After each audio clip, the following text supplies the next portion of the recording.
Hello students, जैसे कि हमने लास्ट चैप्टर खत्म कर लिया है और उस चैप्टर का नाम था रेडॉक्स रिएक्शन, चैप्टर नंबर 8। आज हम लोग एक नया चैप्टर शुरू करेंगे।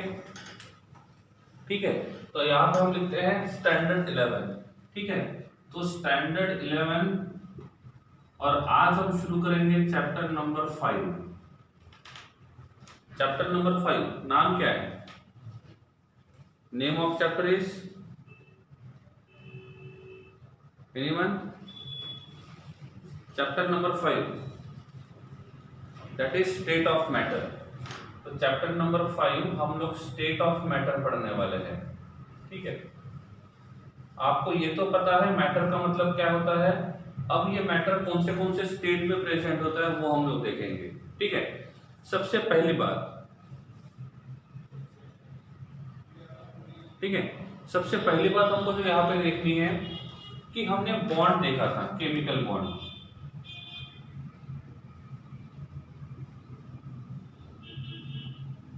ठीक है, केमिकल बॉन्ड का मतलब होता है केमिस्ट्री के अंदर जो हम बॉन्ड्स पढ़ते हैं जिनमें फोर्स ऑफ अट्रैक्शन होता है उनको हम बोलते हैं केमिकल बॉन्ड। ठीक है, इन केमिकल बॉन्ड को हमने नॉर्मली दो पार्ट में डिवाइड किया था।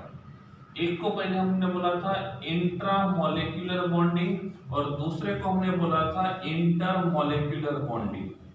ठीक है, तो केमिकल बॉन्ड को हमने दो पार्ट में डिवाइड किया था ऑन द बेसिस उनके बीच का बॉन्डिंग किस प्रकार से हो रहा है। ठीक है, एक को हमने बोला था इंट्रामोलेक्युलर और दूसरे को हमने बोला था इंटरमोलेक्युलर। नॉर्मली ऐसा होता है, ये इंटरमोलेक्युलर जो होता है ये वीक बॉन्ड होता है और ये इंट्रामोलेक्युलर बॉन्ड जो होता है ये स्ट्रॉन्ग होता है। ठीक है, तो इस प्रकार से हम यहाँ पे बॉन्ड के हिसाब से देख सकते हैं कौन सा बॉन्ड स्ट्रॉन्ग रहेगा और कौन सा बॉन्ड वीक रहेगा। सही है, थोड़ा सा रिवाइज करके देखो क्या हमने सही में केमिकल बॉन्ड्स के बारे में पढ़ा था, तो हमने कौन से बॉन्ड्स के बारे में स्टडी किया था।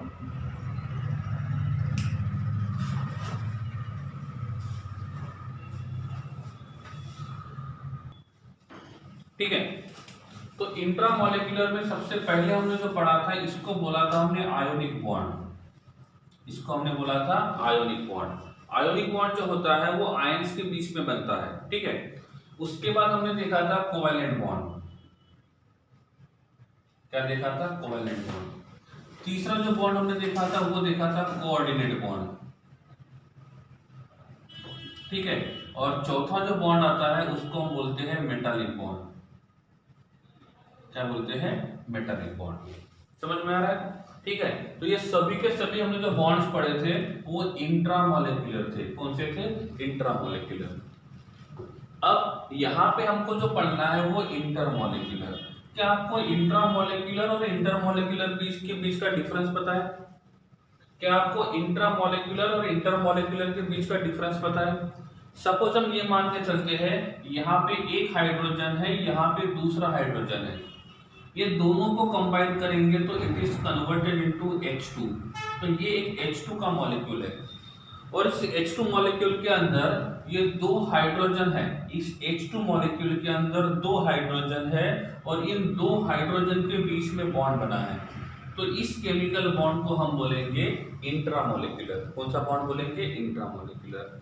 सपोज हम ये मान के चलते हैं कि यहाँ पे हमारे पास एक H2 है, यहाँ पे हमारे पास दूसरा H2 है।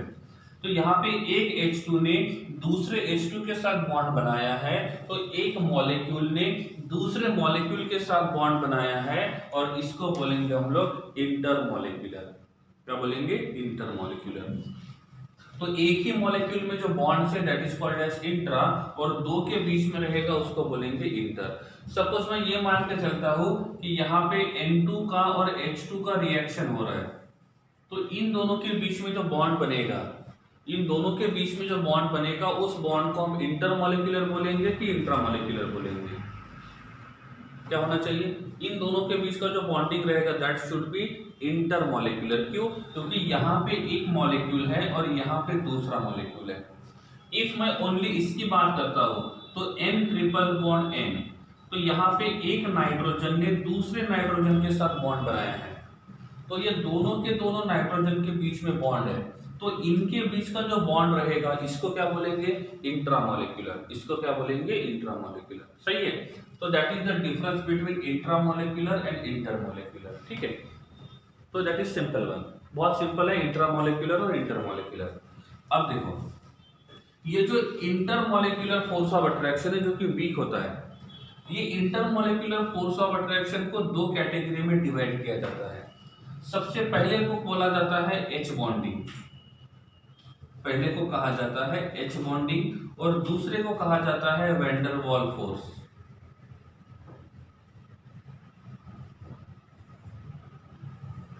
सही है, तो इंटरमोलिक्यूलर में दो पॉसिबिलिटी है, एक है हाइड्रोजन बॉन्डिंग और दूसरा है वैन डर वाल।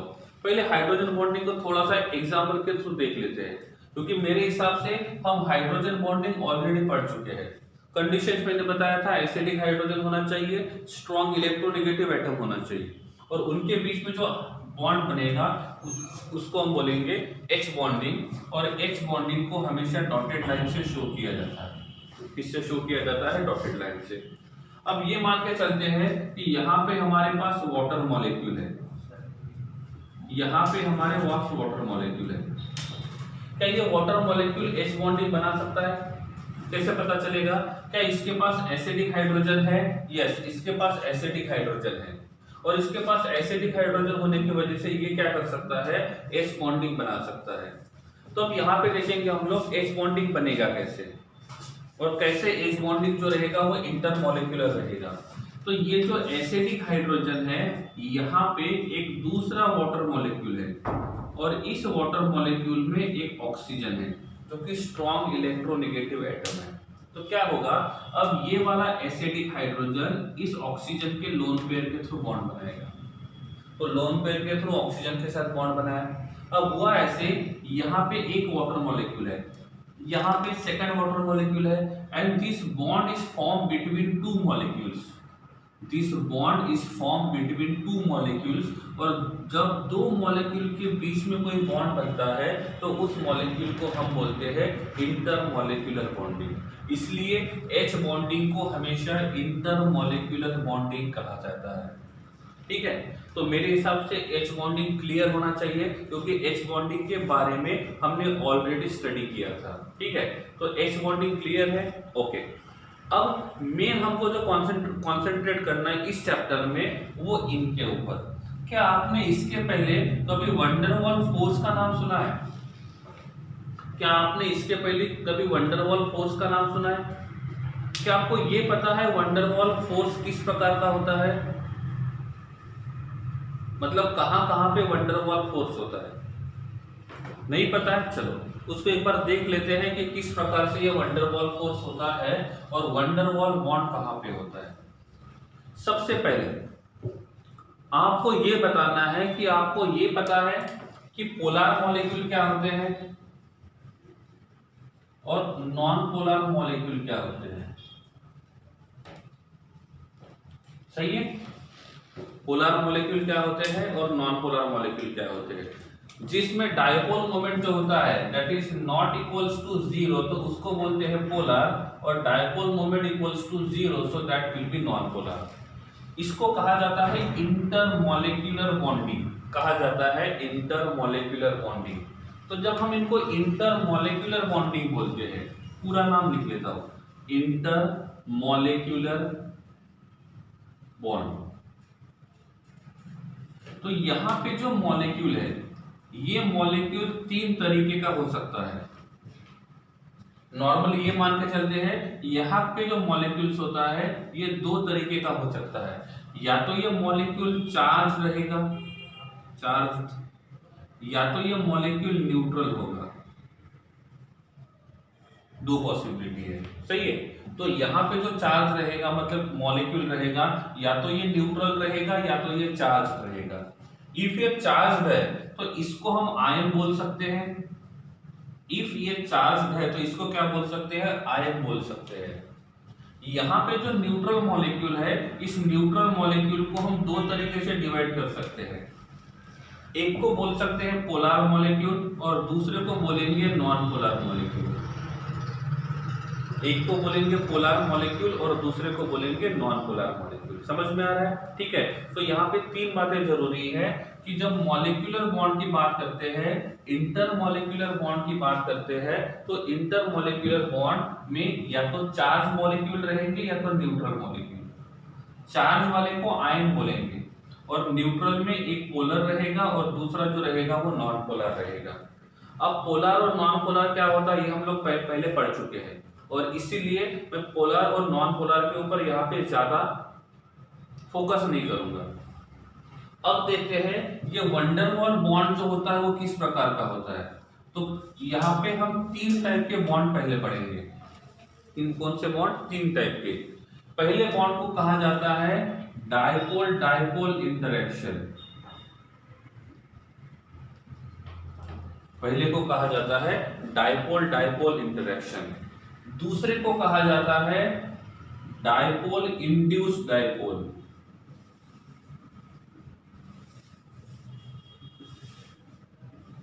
और तीसरे को कहा जाता है इंड्यूस्ड डायपोल।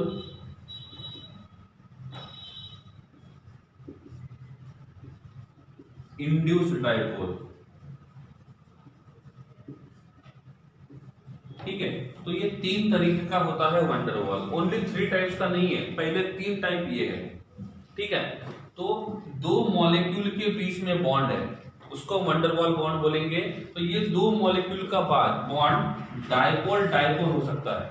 ये डायपोल पहले मॉलिक्यूल के लिए लिखा है, दूसरा डायपोल दूसरे मॉलिक्यूल के लिए लिखा है, क्योंकि यहाँ पे मिनिमम 2 मॉलिक्यूल्स होने चाहिए।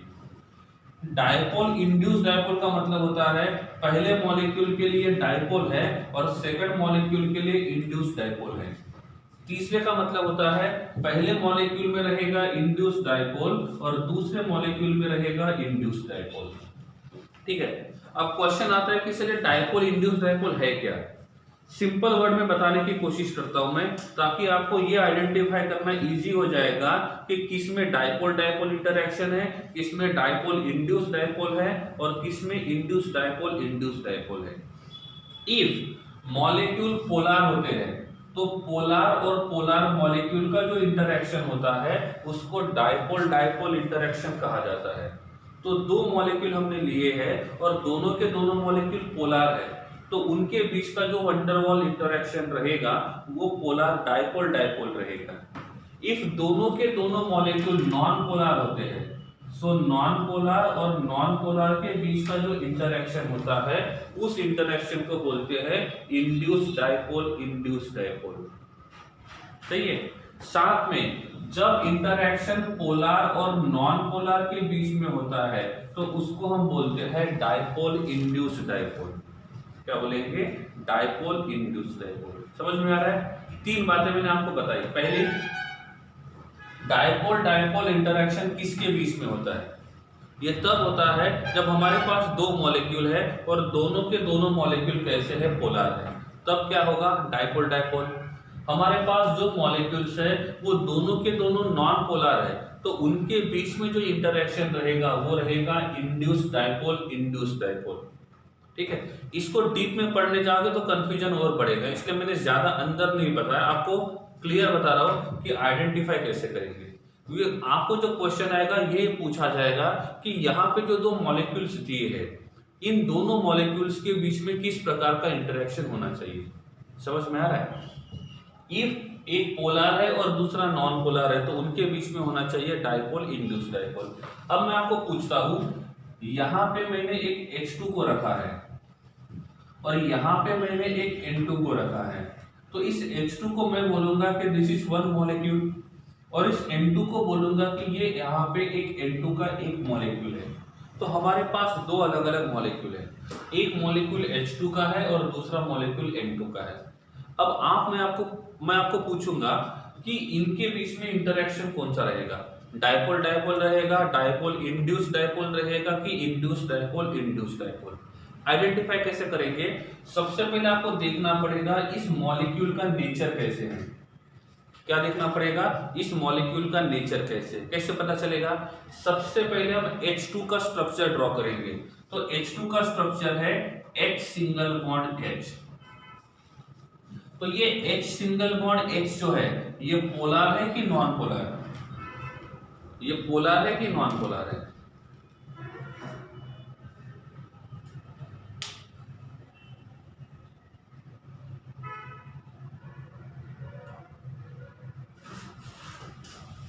ये पोलर है कि नॉन पोलर है? ठीक है, अब इसकी बात करते हैं। तो हाइड्रोजन का इलेक्ट्रोनेगेटिविटी 2 पॉइंट है, यहां पे भी इलेक्ट्रोनेगेटिविटी 2 पॉइंट है, 2.1। अब इसमें दोनों का इलेक्ट्रोनेगेटिविटी सेम होने की वजह से इनमें से किसी भी हाइड्रोजन के ऊपर कोई चार्ज डेवलप नहीं होगा। और जब किसी के ऊपर कोई चार्ज डेवलप नहीं होता है तो ऐसे मॉलिक्यूल को हम कहते हैं कि this will be a non polar molecule. ये क्या होना चाहिए? नॉन पोलर मॉलिक्यूल होना चाहिए। सही है, तो इतना तो कंफर्म हो गया कि हमारे पास दो मॉलिक्यूल है, तो दो मॉलिक्यूल में से ये वाला जो मॉलिक्यूल रहेगा ये कैसा रहेगा? Non polar. अब बात करते हैं N2 की, बात करते हैं N2 की। तो इफ हम N2 की बात करेंगे so nitrogen triple bond nitrogen, यहाँ पे नाइट्रोजन का इलेक्ट्रोनेगेटिविटी 3.0, यहाँ पे भी नाइट्रोजन का इलेक्ट्रोनेगेटिविटी 3.0। तो क्या इसमें कोई चार्ज डेवलप होगा? क्या इसमें कोई चार्ज डेवलप होगा? नहीं होगा। क्यों डेवलप नहीं होगा? क्योंकि दोनों का इलेक्ट्रोनेगेटिविटी सेम है, और दोनों का इलेक्ट्रोनेगेटिविटी सेम होने की वजह से इनके ऊपर किसी प्रकार का कोई चार्ज डेवलप नहीं होगा। तो इस मॉलिक्यूल को बोलेंगे नॉन पोलर मॉलिक्यूल। कौन सा मॉलिक्यूल? Non polar. तो यहाँ पे H2 भी नॉन पोलर है और N2 भी नॉन पोलर है। और जब दो नॉन पोलर के बीच में इंटरेक्शन होता है, जब दो नॉन पोलर के बीच में इंटरेक्शन होता है तो उस इंटरेक्शन को बोलते हैं इंड्यूस्ड डायपोल, इंड्यूस्ड डायपोल। तो इन दोनों के बीच में जो इंटरेक्शन रहेगा that interaction will be induced dipole, induced dipole. नहीं समझा? ठीक है, समझ में आ रहा है? अब देखो, तो इनके बीच में जो रहेगा वो क्या रहेगा? Induced dipole, induced dipole. अब मैंने बोला मेरे पास यहाँ पे H2O है और यहाँ पे NH3 है, तो इन दोनों के बीच में जो इंटरेक्शन रहेगा ये इंटरेक्शन कैसे रहेगा? क्योंकि हमारे पास एक मॉलिक्यूल है, हमारे पास दूसरा मॉलिक्यूल है, मतलब दो मॉलिक्यूल के बीच का इंटरेक्शन, तो इसको बोलेंगे इंटर मॉलिक्यूलर इंटरेक्शन। और इसमें जो मॉलिक्यूल है ये चार्ज मॉलिक्यूल है कि न्यूट्रल मॉलिक्यूल है? ये दोनों के दोनों न्यूट्रल मॉलिक्यूल है। न्यूट्रल में से कुछ पोलर हो सकते हैं, कुछ नॉन पोलर हो सकते हैं। हमको बॉन्ड नहीं, पूरा मॉलिक्यूल देखना है कि पूरा का पूरा मॉलिक्यूल जो रहेगा वो कैसे रहेगा। सबसे पहले आप मुझे बताओ, यहाँ पे जो वाटर मॉलिक्यूल है ये पोलर है कि नॉन पोलर है? यहाँ पे जो वाटर मॉलिक्यूल है ये पोलर है कि नॉन पोलर है? So this water molecule is a polar and this ammonia is also polar. और दोनों के दोनों पोलर होने की वजह से इनके बीच में जो इंटरेक्शन रहेगा इसको हम बोलेंगे dipole dipole interaction, DD interaction. ठीक है, जब आपको लिखना होगा ना तो डायपोल डायपोल को लिखते हैं D D interaction, dipole induced dipole को लिखेंगे डी आईडी इंटरेक्शन, और इसको बोलेंगे आईडी आईडी इंटरेक्शन। पूरा नाम लिखने की जरूरत नहीं है, छोटे नाम से भी बन जाएगा। ठीक है, तो हम इसको बोलते हैं इंड्यूस्ड डायपोल, इंड्यूस्ड डायपोल। समझ में आ रहा है? तो इतना तो क्लियर हो गया कि इन दोनों के बीच में जो इंटरेक्शन रहेगा ये होना चाहिए डायपोल डायपोल। अब क्या किया, यहां पे मैं यूज करता हूं H2O, सॉरी यहां पे मैं यूज करता हूं HCl और यहां पे मैं यूज करता हूं CO2। और अब मैंने पूछा इन दोनों के बीच का इंटरेक्शन कैसा होना चाहिए? HCl और CO2 के बीच का इंटरेक्शन कैसा होना चाहिए? इन तीनों में से dipole dipole, dipole induced dipole और इंड्यूस्ड डायपोल, इंड्यूस्ड डायपोल। और कैसे कैसे? ठीक है, इनका आंसर आपको देगा कौन? ये वाला, कि वो मॉलिक्यूल पोलर है कि नॉन पोलर है। इफ आपको इतना समझ में आ जाएगा कि वो मॉलिक्यूल पोलर है कि नॉन पोलर है तो आंसर इजीली मिल जाएगा। क्लियर है? चलो अब देखते हैं HCl का structure. H attach to Cl, H का इलेक्ट्रोनेगेटिविटी 2.1, Cl का इलेक्ट्रोनेगेटिविटी 3.0। तो बॉन्ड जो रहेगा वो कहाँ पे जाएगा, Cl की तरफ जाएगा, तो Cl will get partial positive charge and hydrogen will get partial positive charge। समझ में आ रहा है? इसका मतलब यहाँ पे जो HCl है ये कैसा रहेगा, पोलर। HCl कैसा रहेगा, पोलर। हमको पूरा का पूरा मॉलिक्यूल देखना है। देखो ये मॉलिक्यूलर बॉन्ड है, इंटर मॉलिक्यूलर, तो हमको मॉलिक्यूल के बारे में सोचना है, बॉन्ड के बारे में नहीं सोचना है। तो ये पूरा का पूरा मॉलिक्यूल जो रहेगा ये पोलर रहेगा। हम यहाँ पे इसका स्ट्रक्चर ड्रॉ करते हैं, oxygen double bond carbon double bond oxygen. हम कार्बन का इलेक्ट्रोनेगेटिविटी लिखेंगे तो 2.5 और ऑक्सीजन का इलेक्ट्रोनेगेटिविटी 3.5। नॉर्मली देखा जाए तो क्या होना चाहिए, क्या होना चाहिए? इफ हम इसमें देखते हैं तो electron density travelling towards the oxygen, इधर भी देखेंगे electron density travelling towards the oxygen. तो ये जो बॉन्ड यहाँ पे है ये बॉन्ड पोलर है, ये वाला जो बॉन्ड है ये बॉन्ड पोलर है। मॉलिक्यूल कैसा रहेगा, ये मॉलिक्यूल कैसा रहेगा, पोलर या नॉन पोलर? हमने बॉन्ड तो देख लिया पोलर है कि नॉन पोलर है, लेकिन अब हमको मॉलिक्यूल देखना है। मॉलिक्यूल में क्या हो रहा है, क्या ये मॉलिक्यूल सिमेट्रिकल है, क्या ये मॉलिक्यूल सिमेट्रिकल है? सिमेट्रिकल के लिए कंडीशन नंबर 1 क्या थी? सिमेट्रिकल के लिए कंडीशन नंबर 1 क्या थी? All atoms should be same. Central atom के पास लोन पेयर नहीं होना चाहिए और सभी साइड से बॉन्ड एंगल सेम आना चाहिए। इस हिसाब से देखा जाए तो ये वाला मॉलिक्यूल जो रहेगा ये सिमेट्रिकल रहेगा। और इफ ये मॉलिक्यूल सिमेट्रिकल होता है, इफ ये मॉलिक्यूलर सिमेट्रिकल होता है तो सिमेट्रिकल मॉलिक्यूल को क्या कहते हैं, पोलर या नॉन पोलर? सिमेट्रिकल मॉलिक्यूल को क्या कहते हैं, पोलर या नॉन पोलर? तो सिमेट्रिकल मॉलिक्यूल को नॉन पोलर कहते हैं। तो ये वाला जो मॉलिक्यूल रहेगा ये नॉन पोलर रहेगा। तो इन दोनों में से एक पोलर है और दूसरा नॉन पोलर है, दोनों में से एक पोलर है और दूसरा नॉन पोलर है। तो इन दोनों के बीच में इंटरेक्शन कैसा होना चाहिए, डाइपोल डाइपोल या डाइपोल इंड्यूस डाइपोल। तो इनके बीच में जो इंटरेक्शन रहेगा ये रहेगा डाइपोल इंड्यूस डाइपोल। बहुत सारे लोगों का आंसर ये होगा क्या, डाइपोल डाइपोल इंटरेक्शन होना चाहिए। क्यों? क्योंकि आपने यहाँ पे इस मॉलिक्यूल के बॉन्ड का पोलैरिटी देखा है, लेकिन हमको बॉन्ड का पोलैरिटी से मतलब नहीं है, हमको मॉलिक्यूल की पोलैरिटी से मतलब है। तो ये पूरा का पूरा मॉलिक्यूल सिमेट्रिकल है और ये मॉलिक्यूल सिमेट्रिकल होने से ये नॉन पोलर रहेगा। So one molecule is non polar, second molecule is polar. तो इनके बीच में जो इंटरेक्शन रहेगा इसको हम बोलेंगे डाइपोल इंड्यूस डाइपोल। क्या होना चाहिए, dipole induce dipole. Is it clear? चले आगे, ये समझ में आ गया?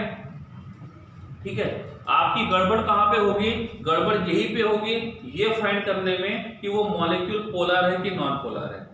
ठीक है। और एक बार आपको ये समझ में आ गया कि वो मॉलिक्यूल पोलर है कि नॉन पोलर है, तो आगे की प्रोसेस बहुत ही सिंपल है।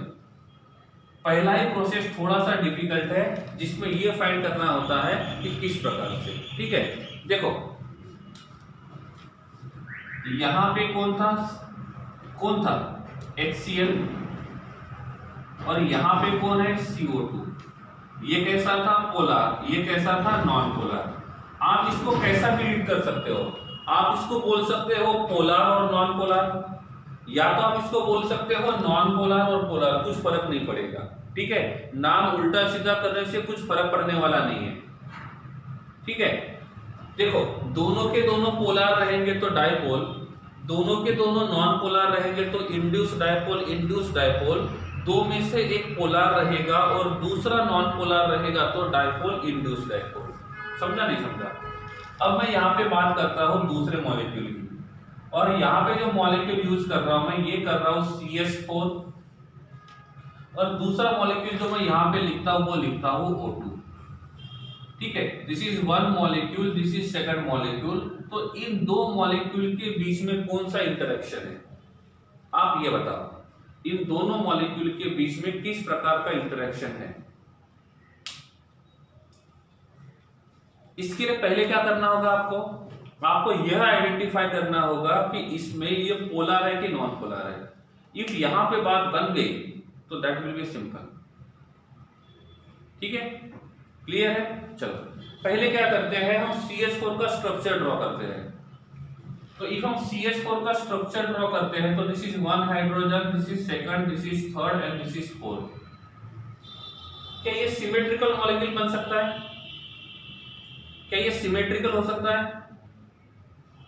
सेंट्रल एटम के सभी एटम सेम है, बॉन्ड एंगल भी सेम है और लोन पेयर नहीं है। इसका मतलब this is a symmetrical molecule. CH4 is a symmetrical molecule. मैंने आपको CH4 का स्ट्रक्चर बताया था ड्रॉ करके, ठीक है। तो CH4 का स्ट्रक्चर जो था वो किस प्रकार से था, तो CH4 पे जो 4 बॉन्ड होते हैं वो ऐसे होते हैं 3D में, और हम किसी भी साइड से एंगल को मेजर करेंगे तो सही किसी भी साइड से जाते हैं तो बॉन्ड एंगल जो रहेगा वो कितना रहेगा, 109। जब हमने ज्योमेट्री के बारे में पढ़ा था VSEPR में, जब हमने VSEPR थ्योरी पढ़ा था तब हमने देखा था कि यहाँ पे जब 4 सिग्मा बॉन्ड होते हैं तो उसका हाइब्रिडाइजेशन sp3 आता है। तब ये बॉन्ड एंगल 107.5, ये भी रहेगा 109.5, 109.5 और ये भी रहेगा 109.5। तो सभी में बॉन्ड एंगल सेम है, और इफ बॉन्ड एंगल सेम रहेगा तो क्या होगा, वो मॉलिक्यूल जो रहेगा वो कैसा रहेगा, सिमेट्रिकल रहेगा। And if this molecule is symmetrical so this is a non polar molecule. कैसा होना चाहिए, नॉन पोलर। हम O2 की बात करेंगे तो O2 जो है ऑक्सीजन डबल बॉन्ड ऑक्सीजन, किसके ऊपर पार्शियल पॉजिटिव चार्ज आएगा, लेफ्ट साइड के ऑक्सीजन को X ऑक्सीजन बोलेंगे, राइट साइड के ऑक्सीजन को Y ऑक्सीजन बोलेंगे। इनमें से किस ऑक्सीजन के ऊपर पार्शियल चार्ज आएगा, किसी के ऊपर नहीं आएगा। क्यों नहीं आएगा, क्योंकि दोनों का इलेक्ट्रोनेगेटिविटी सेम है और इसीलिए इस मॉलिक्यूल को बोलेंगे नॉन पोलर। तो अब ये नॉन पोलर और नॉन पोलर के बीच में इंटरेक्शन है, और जब दो नॉन पोलर के बीच में इंटरेक्शन होता है तो इसको बोलते हैं इंड्यूस्ड डाइपोल, इंड्यूस्ड डाइपोल। ठीक है, क्लियर है।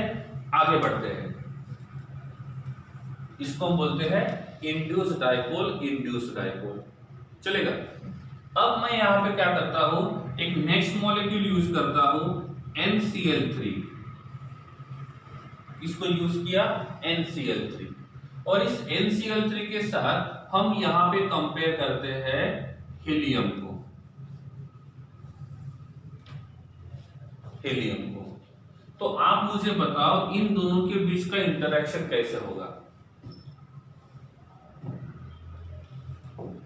इन दोनों के बीच का इंटरेक्शन कितना होगा, मतलब डाइपोल डाइपोल रहेगा, डाइपोल इंड्यूस्ड डाइपोल रहेगा कि इंड्यूस्ड डाइपोल इंड्यूस्ड डाइपोल रहेगा।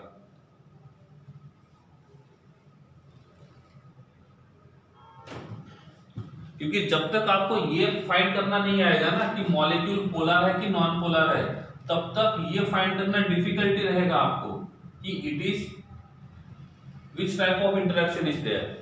First of all, draw the structure of NCl3. Nitrogen.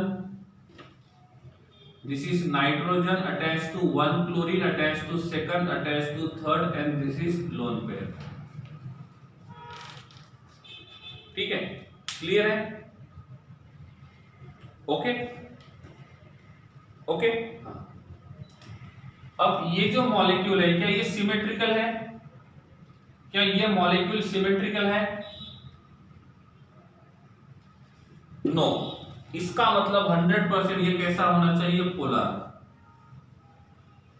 अब हीलियम अकेला प्रेजेंट है, और जब कोई हीलियम अकेला प्रेजेंट रहेगा तो इसके ऊपर चार्ज होगा कि नहीं होगा, इस हीलियम के ऊपर चार्ज है कि नहीं है, नहीं है। और जिसके ऊपर ओवरऑल चार्ज नहीं है उसको हम नॉन पोलर कंसीडर करते हैं। जिसके ऊपर कोई चार्ज नहीं आता है ओवरऑल उसको हम लोग नॉन पोलर कंसीडर करेंगे। समझ में आ रहा है? तो इसमें हीलियम को एज अ मॉलिक्यूल जैसे लेते हैं, हम हीलियम को एज अ मॉलिक्यूल जैसे लेते हैं और यहाँ पे इस हीलियम के ऊपर कोई चार्ज नहीं है और इसलिए हमने इस हीलियम को नॉन पोलर कंसीडर किया है और Cl3 को पोलर। तो नॉन पोलर और पोलर के बीच में ये जो इंटरेक्शन है ये किस प्रकार का इंटरेक्शन हुआ, dipole dipole, dipole induce dipole या इंड्यूस डाइपोल इंड्यूस डाइपोल। तो यहाँ पे जो इंटरेक्शन रहेगा ये होना चाहिए डाइपोल इंड्यूस डाइपोल। क्या होना चाहिए, डाइपोल इंड्यूस डाइपोल। समझा नहीं समझा, ठीक है।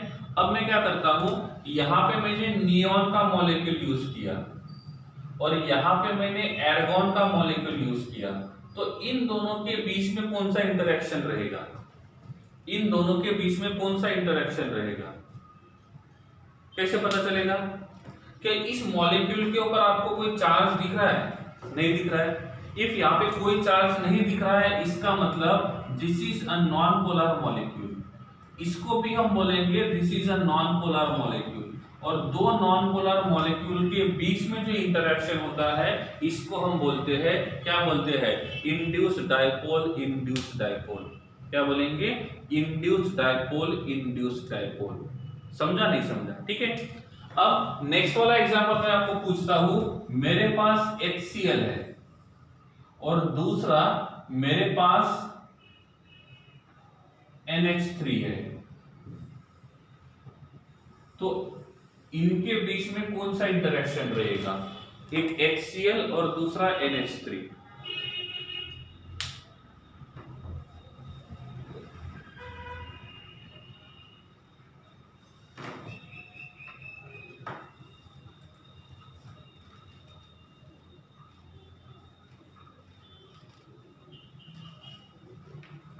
सही है, ओके।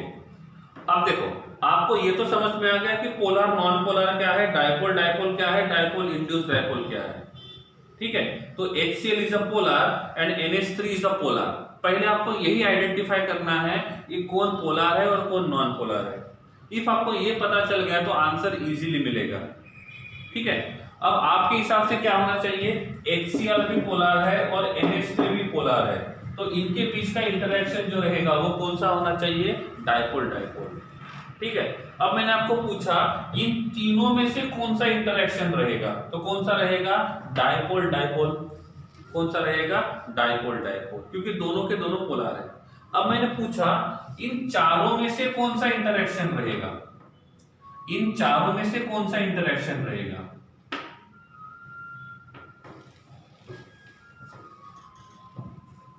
इन चारों में से मतलब hydrogen bonding, dipole dipole, dipole induce dipole और इंड्यूस डाइपोल इंड्यूस डाइपोल।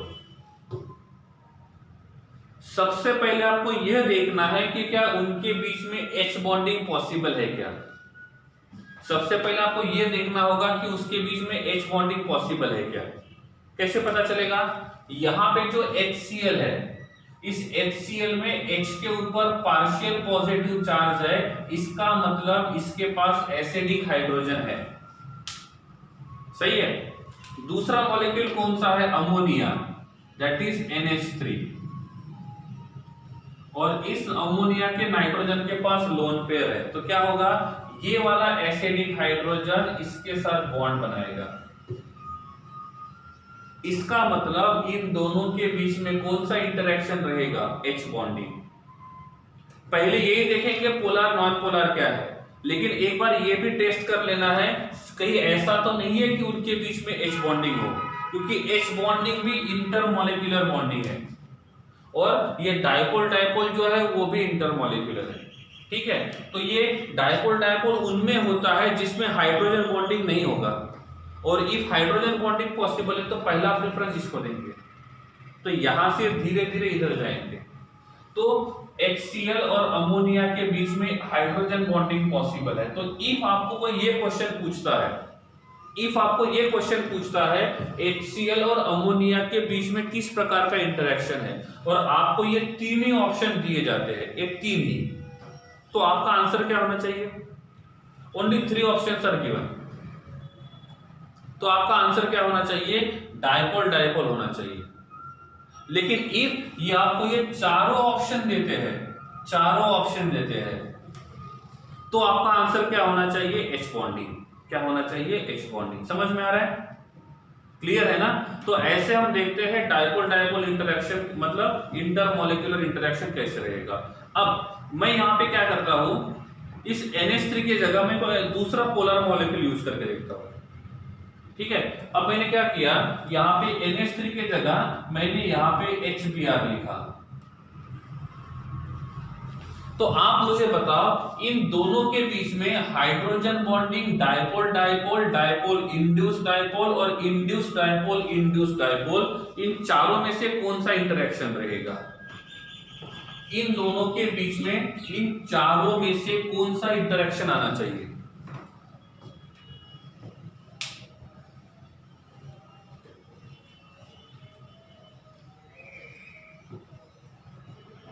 कौन सा आना चाहिए?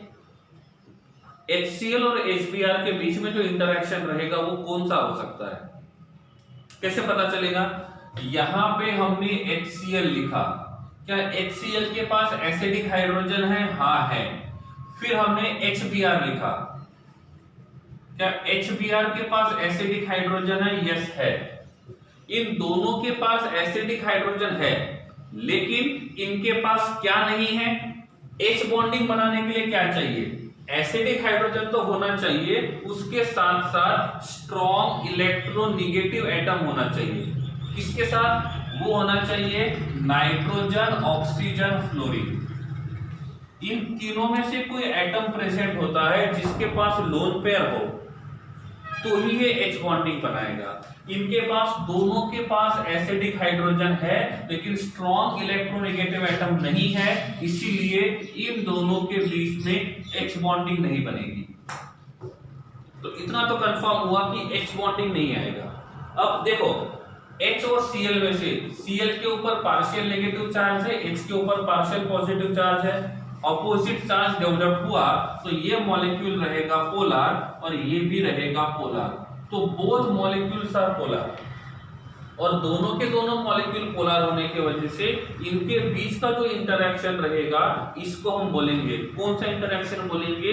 इसको हम बोलेंगे डायपोल डायपोल इंटरेक्शन। क्या बोलेंगे? Dipole dipole interaction. समझ में आ रहा है? तो ऐसे हम आगे जाके देख सकते हैं कि सही में उनके बीच में किस प्रकार का इंटरेक्शन होना चाहिए। ठीक है,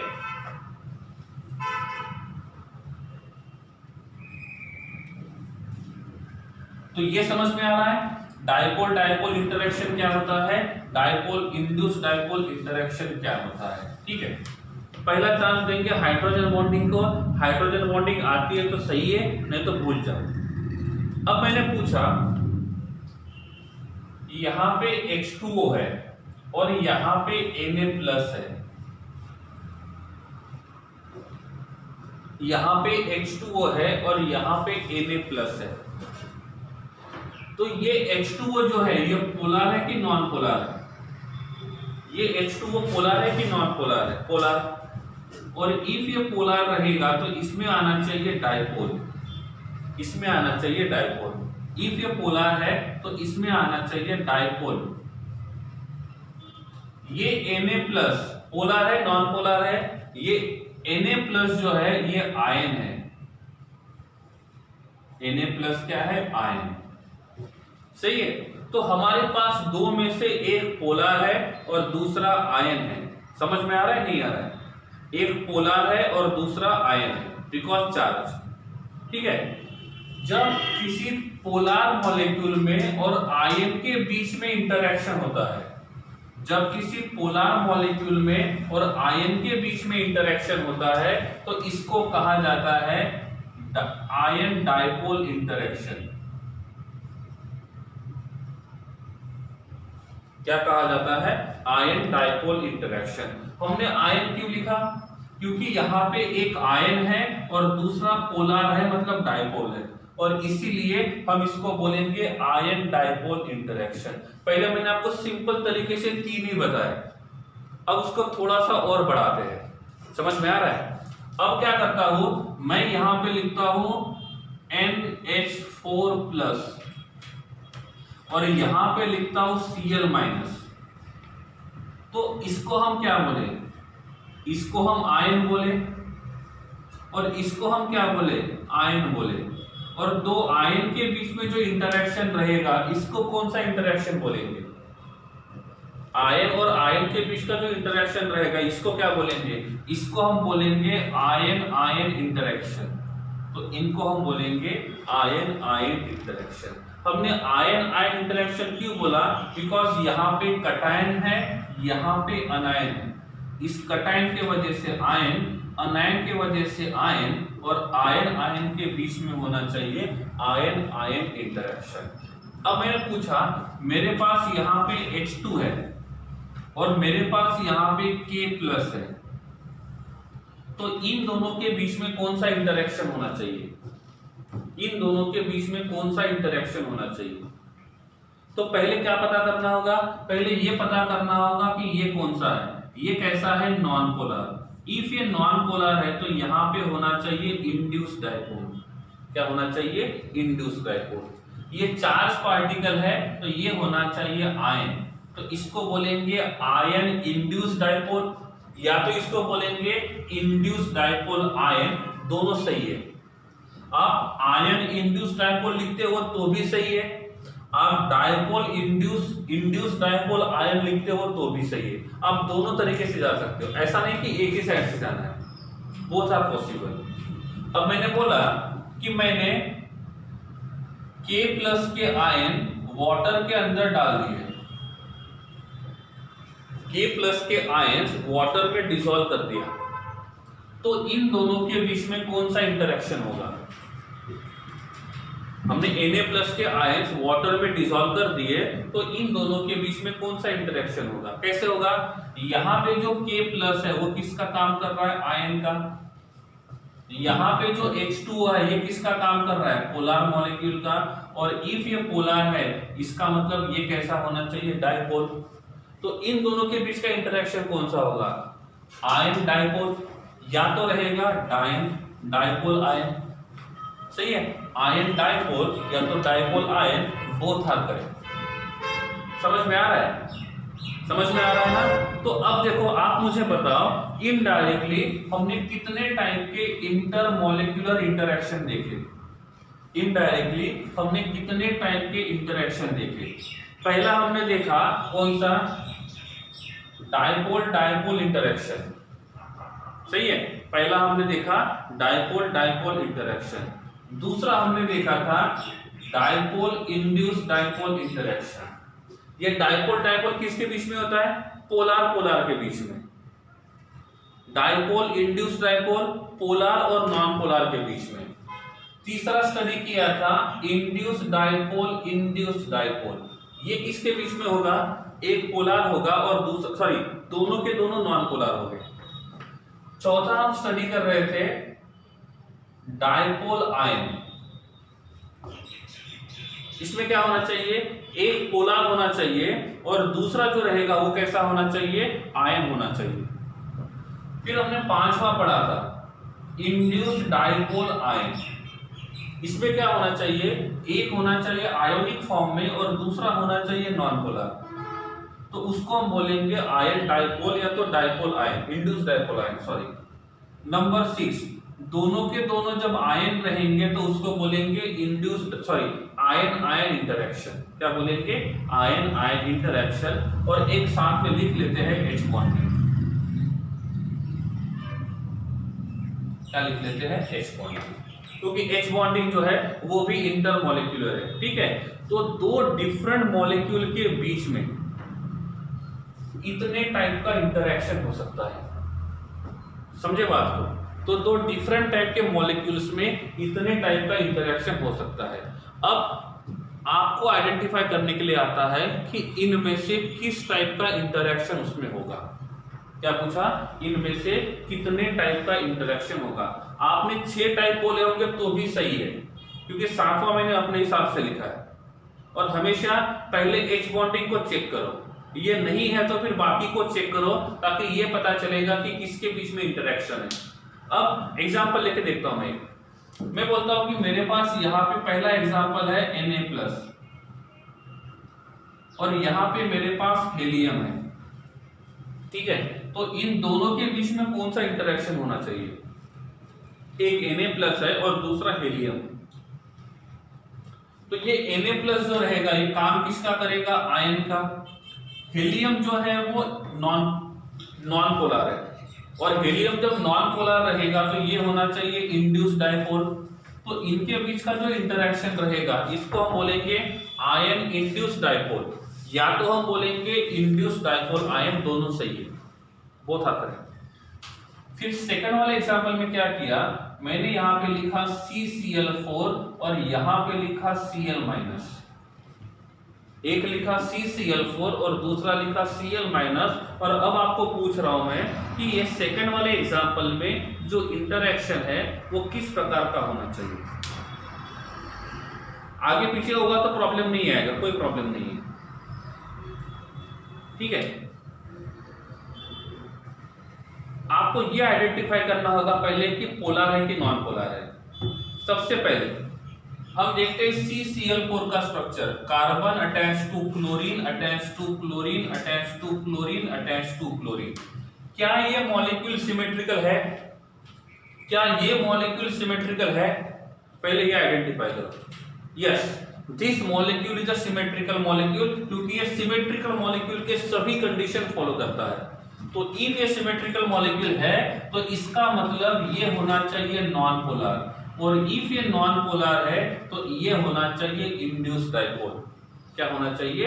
इंड्यूस्ड डाइपोल। ये आयन के फॉर्म में है तो इनके बीच का इंटरेक्शन रहेगा आयन इंड्यूस्ड डाइपोल या तो induced dipole ion, both are correct. Is it clear? Is it clear? अब मैं एग्जांपल चेंज करता हूं, मैं CCl4 को लिखता हूं, साथ में HCl को दे दिया। एक CCl4 है, साथ में HCl है।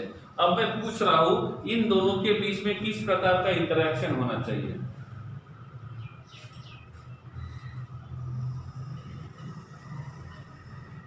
ये कैसे पता चलेगा? पहले आप ये पता लगाओ कि ये CCl4 कैसे है।